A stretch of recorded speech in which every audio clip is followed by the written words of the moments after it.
반갑습니다, 여러분. 사도행전 9장부터 12장까지 중요한 내용들 몇 가지만 살펴보도록 하겠습니다. 예, 사울의 회심 장면이에요. 레오나르도 다빈치가 있고 예수님이 근육질의 예수님이 나타나셔서 파이어! 근데 이 바울인데요. 이 조금 이 다빈치가 의도적으로 이렇게 그린 것 같아요. 왜냐하면 바울이 이때만 해도 청년이었거든요. 혈기등등한 청년. 그런데 그 르네상스의 영향을 받았던 다빈치가 교회가 이렇게 노쇠했다라는 것을 상징적으로 이렇게 노인으로 그렸다라고 하더라고요. 나머지는 다 보지는 못하고 넘어졌고 그다음에 소리만 들었다라고 하고, 예, 이 르네상스의 영향을 받아서 천사들을 다 우락부락한, 그리고 뭐 사람들 이런 식으로 좀 그렸다라고 미술 해설서에서 그러네요. 이게 가장 유명한 그림이어서 한번 넣어봤습니다. 자, 살기등등한 바울이 아니라 이제 사울이죠. 아직까지는 대제사장에게 가가지고요, 사람들 투옥을 시킬 수 있는 권리를 요구했는데요. 이것만 봐도 사울은 굉장히 전도 유명한 정치 지망생이라고 할 수 있어요. 로마 시민권자였죠. 그 다음에 가말리엘이라는 사람의 문화에서 배운 바리새인이었죠. 대제사장하고도 친했죠. 이 사람은 가만히 있었으면 아마, 주께서 이 사람을 택하지 않았으면 유대교의 천재적인 종교학자가 됐을걸요. 예. 자, 예루살렘에서 다메섹까지 330.4km라고, 제가 그 스마트폰으로 예루살렘에서 다마스커스까지 찍으니까 330.4km 나오더라고요. 자동차로 4시간 44분 거리라고 하는데요. 뭐 꽤 먼 거리죠. 거기를 이제 말 타고 가는 거였어요. 사울은 그 왜 다메섹까지 갔을까요? 예루살렘에서 흩어진, 스데반의 박해로 인해서 흩어진 주의 사람들이 다메섹에 모여서 예배드리고 거기를 전초기지로 활용한다는 이야기를 듣고, 예, 그 다메섹까지 쫓아갔습니다. 그런데 막 가던 길에 대낮에 하늘로부터 밝은 빛이 나왔다 그래요. 사도행전 22장에 바울이 자기의 인생을 돌아보면서 이야기할 때 오정쯤 되었다고 합니다. 여러분, 중동의 낮 12시에 그 밝은 빛보다 더 밝은 빛이 있었던 거예요. 거기서 소리가 나오죠. 사울아, 사울아, 너는 왜 나를 핍박하느냐라고. 그럴 때 사울이 뭐라고 대답합니까? 주님 누구시죠? 이렇게 이야기를 해요. 그러면서 주님이 그러시죠. 뭐라 그러십니까? 나는 내가 핍박하는 예수다라고 하는데, 사울이 그 밝은 빛을 보고 3일 동안 무슨 생각했을까요? 사울은 유대교의 그 당시에는 그 천재적인 율법학자였어요. 태양보다 더 큰 빛을 내는 존재, 태양보다 더 큰 존재는 태양을 창조하신 하나님밖에 없다. 그리고 내가 가는 길에서 나의 이름을 불러줄 수 있는 사람은 하나님밖에 없다. 근데 그 하나님을 나는 예수다라고 이야기한다. 3일 동안, 눈이 안 보이는 3일 동안 사울은 계속해서 그거에서 고민을 했을 거예요. 그리고 나서 내린 결론은 예수가 하나님이시다 라는 결론을 내리게 된 거죠. 그리고 예수가 우리를 구원한다 라는 결론을 사울이 내리게 된 겁니다. 자, 그래서는 그는 그 너무나도 밝은 빛을 받기 때문에 눈이 멀었지요.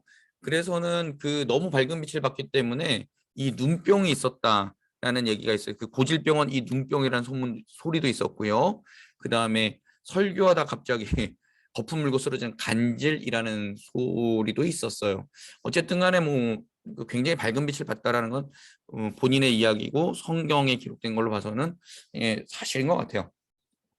사람들의 손에 이끌려 다메섹으로 갔습니다. 다른 사람들은 소리만 듣고 보지 못했고요. 근데 사람들의 손에 이끌려 간 것은 그 바울이 눈이 멀었기 때문이죠.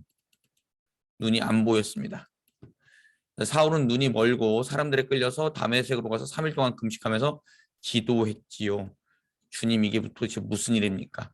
그 동시에 다메섹에 있던 아나니아라는 제자가 예수의 음성을 들었습니다. 그때 그 가라, 그 다메섹에 가서 직가라고 나오잖아요. 이게 고든 거리예요. 고든 거리. 한문으로 직가고요. 이름이 직가가 아니고 고든 거리. 거기에 어느 집에 가면 사울이 있을 건데 안수하고 눈뜨게 해줘라 그랬더니 안 하냐. 왜요? 지금 우리 죽이러 왔는데 왜요? 이렇게 된 거예요. 저 사람 박해하는 사람이잖아요. 그랬더니 주님이 뭐라 그러셨냐면 이 사람은 이방인을 위해 내가 택한 그릇이다. 그릇은 도구를 뜻합니다. 예, 이 사람은 많은 고난을 겪게 될 건데 아나니아야 너무 미워하지 말고 나를 믿고 내가 갈 수 있겠지 않겠니? 그렇게 예수님이 말씀을 하십니다. 그래서 아나니아가 가게 되죠. 이게 되게 힘들 것 같아요. 저 같으면 안 갔을 것 같아요. 싫어요, 안 해요. 왜요? 나 죽이려고 했는데. 아나니아가 순종했습니다. 예수님 닮은 제자죠. 예수님도 죽기 싫었는데 십자가 치라 그러니까 치시잖아요. 그래서 사울에게 안수했고요. 형제 사울이여 너에게 성령 충만하게 하실 것이다 라는 그 말과 동시에 안수하니까 사울의 눈에서 비늘 같은 것이 벗겨지면서 보게 되었다 라고 합니다. 그리고 먹고 건강해지고요. 건강해진 다음에 제일 먼저 뭐 했냐면 다메섹에 있는 형제들과 함께 예수를 전했습니다. 특별히 놀랐던 사람들이 누굴까요? 다메섹에 있던 유대인들이 당황하죠. 왜냐하면 공문 받았을 거 아니에요. 야, 사울이란 사람이 가가지고 그 예수 잔당들을 다 쓸어버릴 건데 협조해줘 이런 공문을 받았는데 얘가 갑자기 오더니 배신했어요. 유대인들 입장에서 배신한 거죠. 얼마나 당황스러웠을까요? 그러다 보니까 사울을 죽이려는 다메섹의 유대인들이 있었고요. 그래서는 유대인들이 사울을 죽이려 해서요. 다메섹에 있는 신앙의 형제들이 사울을 광주리에 담아서 내려 보냅니다. 성 밖으로 달아내리고요. 자, 그리고 나서 이제 예루살렘으로 갔어요. 갔는데 주의 지자들과 친해지고 싶으나 모두 두려워했다라고 합니다. 이거 위장 전 그거 아니야? 위장으로 이거 바꾼 거 아니야? 지금 다들 그렇게 사울을 못했죠. 받아들이지 못했죠. 그랬을 것 같아요. 그 초대교회에 여러분 세례 교육을 하면 3년을 갔다가 새신자 교육을 받게 했습니다.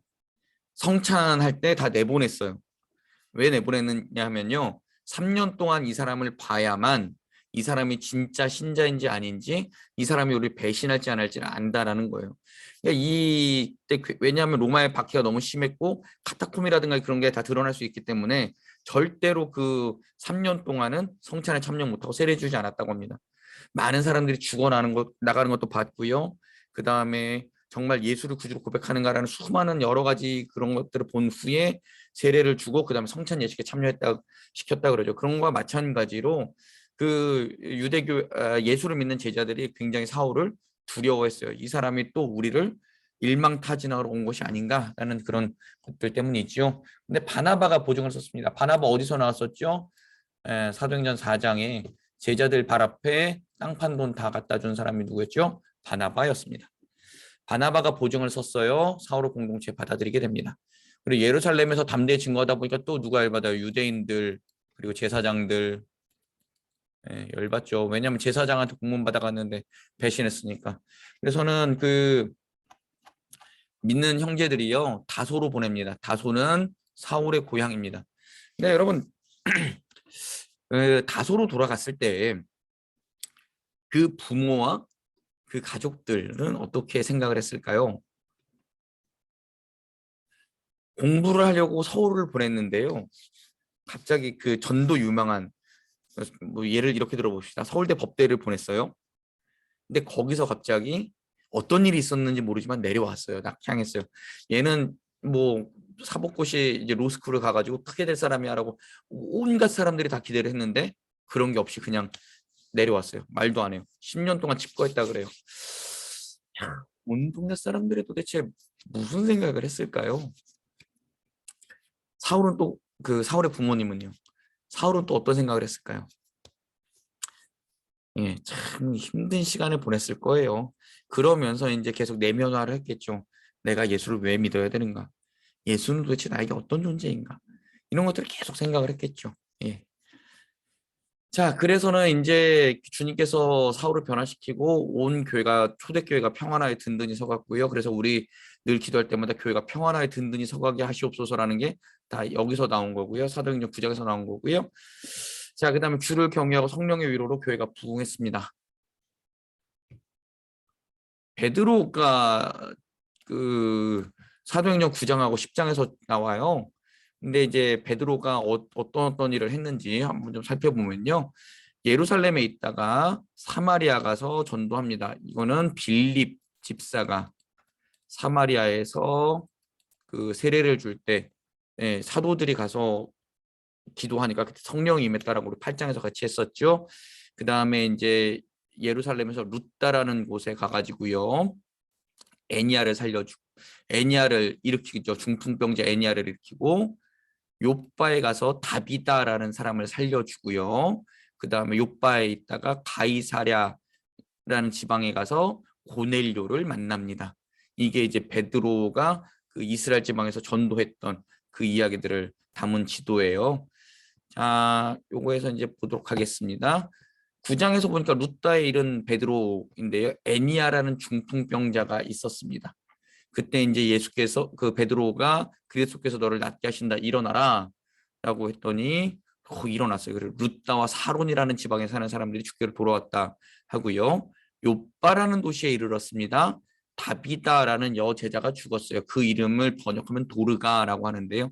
다비다라는 여자가 죽었는데 이 여자는 선행과 구제하는 일이 많았다라 그래요. 그래서 굉장히 많은 사람들이 슬퍼해서 그 베드로에게 와서 요청을 한 거죠. 살려주시면 안 됩니까? 그래서는 그 베드로가 들어가서 다비다야 일어나라라고 했을 때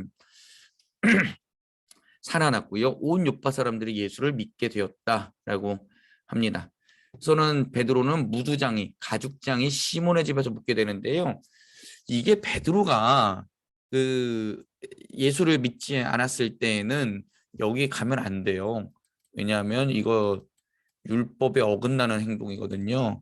그래서는 그렇지만 예수를 믿고 난 다음에는 율법에서 좀 더 자유로워지는 베드로의 모습을 볼 수 있습니다. 그런데 그 다음 장에 보면 이방인까지는 아직까지 안 됐던 것 같아요. 사도행전 10장에 보면 고넬료의 이야기가 나옵니다. 고넬료가 어떤 사람이냐 하면요. 가이사랴, 아까 지도에서 보셨죠? 가이사랴. 여기를 다스리는 백부장이에요. 로마 군인 100명을 다스리는 굉장히 높은 관리였어요. 이 사람은 어떤 사람이냐면 경건하고요. 온 가족과 함께 하나님을 경외하고 백성에게 자선을 베푸는 사람이었습니다. 9시 기도, 오후 3시에 기도하는데 천사가 나타나서 고넬료에게 이야기합니다. 내 기도와 구제를 하나님께서 보셨고요. 요바에 있는 베드로를 청하여서 예배를 드리라 라고 그 천사가 이야기합니다. 그래서는 고넬료가 종을 보내서 베드로를 청하게 되지요. 베드로가 그 똑같은 시간에 기도를 합니다. 6시, 12시 기도 시간인데요. 베드로가 묵고 있는 숙소의 옥상에서 기도할 때 환상을 봅니다. 점심시간이어서 배고팠대요. 그런데 거기서 갑자기 환상 속에서 큰 보제가 내려오는데요. 각종 짐승과 나는 동물들이 있었어요. 잡아먹으라는 소리가 들렸습니다. 근데 베드로가 뭐라 그러냐면 난 율법 어긴 적 없습니다. 못 먹습니다. 속되고 부정한 거 안 먹습니다. 라고 이야기를 했습니다. 그때 하나님께서 깨끗하게 하신 것 내가 거절하지 마라. 이렇게 이야기를 합니다. 근데 이거는 겉뜻이었고요. 속뜻은 무엇일까요? 하나님께서 이방인들을 거룩하게 하셨고 깨끗하게 하셨으면 너 그들과 만나도 된다. 라는 이방인 전도의 문을 열어주신 것이 원래 속뜻이었습니다. 3번이나 똑같은 환상을 봤다 그래요. 그때 이제 고넬료의 집 사람들이 베드로를 찾아오고 성령께서 베드로의 마음에 의심하지 말고 가라라는 마음을 허락하셨습니다. 자, 베르나르도 까발리뇨라는 사람이 그린 그림인데요. 여기가 이 사람이 고넬료인 것 같아요. 베드로에게 막 무릎 꿇고 절하려고 그러니까 그러지 마십시오. 저도 사람입니다.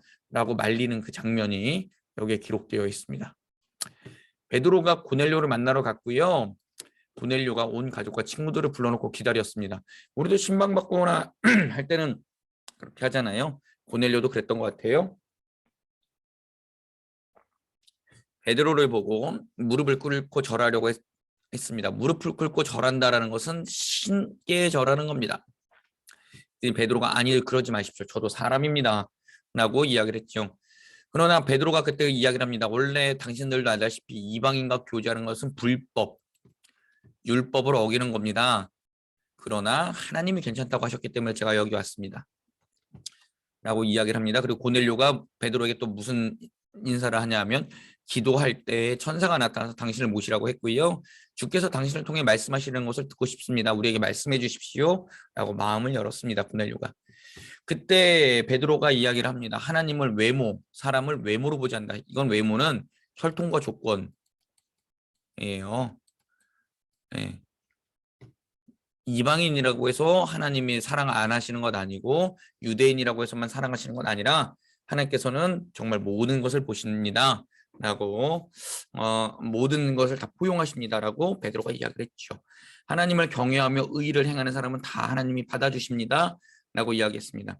그래서는 예수님께서 이 땅에 오셔서 사시면서 있었던 일들 그리고 죽으시고 부활하신 이야기를 전했고 가장 중요한 건 이거예요. 그 예수를 믿으면 부활하신 예수, 우리를 위해 사시고 죽으시고 부활하신 그 예수를 믿으면 그의 이름을 힘입어 죄 사함을 받습니다.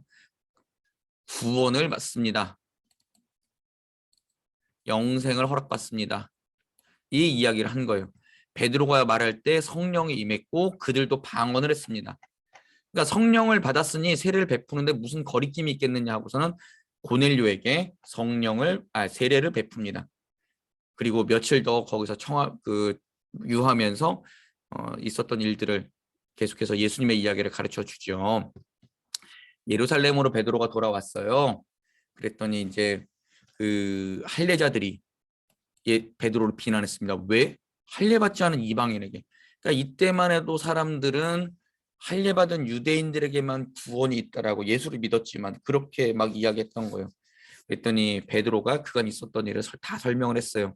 고넬료의 집에도 성령이 임했고 그 다음에 방언하는 것 우리가 다 봤다. 방언은 성령 임하면 그냥 하나의 증거예요. 방언을 받아야만 성령 임했다라고 하는 거 아니라고 몇 번 말씀드렸습니다. 방언 못해도 성령 임했습니다. 자, 주님의 말씀에 물이 아닌 성령의 세례가 임할 것이다라는 거 여러분 기억하시지요? 라고 베드로가 이야기했습니다. 그러면서 누가 하나님을 막겠습니까? 하나님이 허락하셨는데요. 이제 이방인들에게도 우리가 예수 증거해야 될 거 아닙니까? 라고 했더니 예루살렘에 있던 형제들도 이 처음에 할례파 뭐라고 했던 사람들도 하나님이 허락하셨으면 됐지. 이방인도 하나님이 구원하시겠다는데 우리는 이게 필요해요. 하나님이 하시겠다는데 하나님께서 인정하신다는데 하나님께서 품으신다는데 하나님께서 사랑하신다는데 이게 중요한 거예요. 야, 저런 것도 예수를 믿어? 하나님이 사랑하신다는데 우리가 정죄할 거 아니다 라는 것을 꼭 기억하셨으면 좋겠습니다. 자, 이제 안디옥 교회 이야기가 나와요. 스데반의 순교 때 안디옥으로 간 성도들이 안디옥에 가서 이제 지내고 있는데 주의 손이 함께하여 많은 사람이 주께로 돌아왔고요. 예루살렘 교회가 바나바를 파송합니다. 바나바는 12제자보다 더 많이 나와요. 성경에 어떻게 보면 사도행전에서. 그죠? 바나바를 파송합니다. 그만큼 굉장히 중요한 사람이었다라는 거예요. 바나바가 굳건한 마음으로 주와 함께 있으라라는 말을 그 안디옥 사람들에게 하고요. 바나바에 대한 평가 성경에서 이렇게 말합니다. 착한 사람, 성령과 믿음이 충만한 사람, 착한 사람, 하나님 안에서 착한 사람. 예. 사람에게 착한 사람이기도 중요하지만 하나님 앞에서 선한 일 하는 사람. 예. 자, 그리고 나서 이제 바나바가 다소에 가서 사울을 데리고 왔어요. 바나바가 예전에 예루살렘 교회 갔을 때도 예루살렘에서도 사울을 보증 섰잖아요. 그만큼 바나바는 넓은 품을 가진 사람이었어요. 자기가 목회를 해도 되는데 자기보다 더 실력이 있다라고 사울에게 더 실력이 있다고 생각이 들자마자 사울을 데리고 오는 것을 전혀 거리낌 있게 생각하지 않고 이 사람이 오히려 더 안디옥 교회에 필요할 겁니다라고 생각하고 가서 모셔왔어요. 청빙해 갖고 왔어요. 그리고 1년 동안 함께 사역을 하게 됩니다. 그리고 나서 그 바나바와 사울이 1년 동안 사역하는 동안에 안디옥에서 그리스도인이라는 그 호칭을 받게 됩니다. 예수를 믿는 사람들이. 그러니까 최초의 그리스도인이라는 호칭이 거기서 나오는데 굉장히 열심히 주를 섬기며 이 세상을 섬기며 살았다라는 것을 알게 되는 거지요. 자, 예루살렘에 큰 기근이 들었습니다. 그래서는 이 안디옥에 살던 사람들이 바나바와 사울을 택해서 예루살렘에 헌금을 보내게 됩니다. 12장 볼까요? 헤롯이라는 왕이 있었어요. 인기를 위해서 야고보 사도를 죽입니다. 오, 그랬더니 유대인들에게서 인기가 이렇게 올라가요. 아싸. 그러고 나서 베드로도 죽이려고 그럽니다. 베드로를 잡아서 4명씩 4개조 16명의 간수를 붙였고요. 베드로는 투옥됐고 교회는 간절하게 기도했습니다. 예, 바르톨로메 에스테반 무리오라는 사람이 그린 건데요. 베드로 자고 있고요. 여기 이 묶은 거 보이시죠? 여기 족쇄 이런 것들 빨리 나와라 천사가 지금 하는 거고요. 라파엘로가 그린 그림인데요. 여기서 베드로를 깨워가지고 베드로 이렇게 데리고 나가요. 여기 다 자고 있지요. 이 사람들은 모르고 있죠. 야 어디 갔어? 물어보죠. 몰라. 지금 그러고 있는 그것도 시간차별로 이렇게 라파엘로가 평면에다가 그려놓은 거예요. 자, 헤롯이 베드로를 죽이려고 작정한 전날 밤 베드로가 자고 있을 때 천사가 나타났습니다. 베드로의 옆구리에 차서 깨울 정도로 베드로는 잘 자고 있었어요. 야, 베드로 대단하지 않습니까? 내일이면 죽는데 그냥 자고 있어요. 그게 왜 그랬을까요? 내 영혼 평안해, 내 영혼 평안해. 주님이 함께 하신 내 영혼 평안해. 딱 그 내용입니다. 급히 일어나! 천사가 깨었습니다. 허리를 띠를 띠고 신을 신고 겉옷을 두르고 따라오라. 이거 어떤 거 같으세요? 6월절.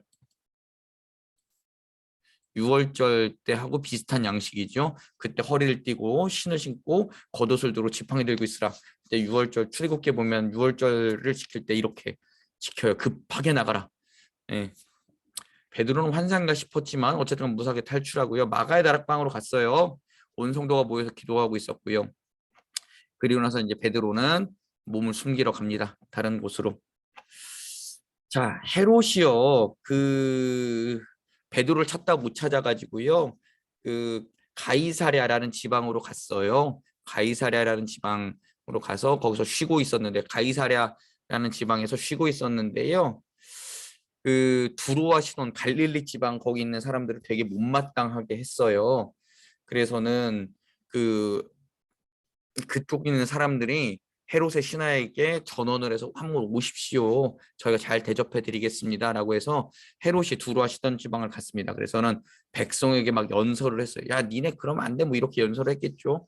니네 날 잘 따라야 돼. 뭐 이렇게 연설했는데 그때 두루하시던 사람들이 뭐라 그랬냐면 12장 22절에 신의 소리요 사람의 소리가 아니다. 막 이렇게 막 이렇게 우리도 요새 대통령 선거하다 보니까 막 유세할 때 막 사람들 와서 막 난리치잖아요. 그런 것과 똑같이 그렇게 했어요. 그랬더니 헤롯이 그래 다 내 거야 막 이런 식으로 했나 봐요. 영광을 하나님께 돌리지 않아 가지고요. 하나님이 헤롯을 쳤습니다. 헤롯이 바로 죽었어요. 그리고 나서 이제 12장에 보면 하나님의 말씀 계속 흥왕하여졌고 그다음에 더욱더 줄기차게 퍼져나갔고 그다음 바울과 바나바는 모든 일을 마치고 예루살렘에 돌아올 때 마가라고 하는 요한을 데리고 귀환했다. 안디옥으로 귀환했다라고 합니다. 이 마가라고 하는 요한이 바나바의 조카이고요. 마가의 다락방이라고 하는 거기에 주인이고요. 마가의 다락방에 있었던 그 주인이고요. 그다음에 마가복음을 기록한 사람입니다. 그 사람을 데리고 오는데요. 이 마가 때문에 나중에 바나바하고 바울이 싸워요. 그건 나중에 한번 보도록 하겠습니다. 14장에서 전도 여행 갔다 이제 거기서 싸우는 게 나오거든요. 어쨌든 그렇게 되고요. 우리 내일은요.